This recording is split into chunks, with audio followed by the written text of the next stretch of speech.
வணக்கம். இன்றைய தினம் 11 ஜூலை 2024. டைம் வந்து கரெக்டாக 9 மணி ஆகுது. பார்க்குறோம் 52,800 கால் ஆப்ஷன் இன்றைக்கி ஆல்கோ எடுத்து வச்சுருக்கு. 51,900 புட் ஆப்ஷன் வந்து ஆல்கோ ரெண்டுமே எடுத்து வச்சுருக்கு.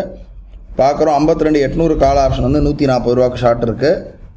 250 ரூபா கிட்டே இன்றைக்கி வந்து இப்போது எம்டிஎம் வந்து மைனஸில் இருக்குது. டைம் பார்க்குறோம் கரெக்டாக 2 மணி 6 நிமிஷம் ஆகுது. 52,800 கால் ஆப்ஷன் 51,900 புட் ஆப்ஷனில் கால் ஆப்ஷன் ஷார்ட் எடுத்து அப்படியே கீழே வந்துட்டுருக்கு. புட் ஆப்ஷனும் ஷார்ட்டில் தான் இருக்குது. அலைஸ்போடைய ஆர்டர் புக் பார்க்குறோம்.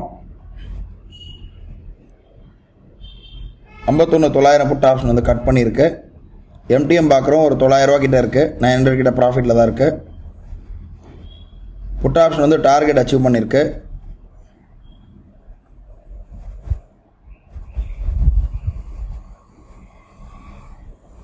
டைம் பார்க்குறோம் 4:30 மணி ஆகுது. புட் ஆப்ஷன் எல்லாமே சேர்த்து 3 மணிக்கு ஆட்டோ ஸ்கொயர் ஆஃப் ஆகிருக்கு எல்லாமே. எம்டிஎம் பார்க்குறோம் இன்றைக்கி வந்து நல்லா ப்ராஃபிட் கொடுத்து இருந்தாலும் முடியும் போது 522 ப்ராஃபிட்டில் கொடுத்துருக்கு. நாளை வந்து ஒரு புது ட்ரேடில் சந்திக்கலாம். நன்றி, வணக்கம்.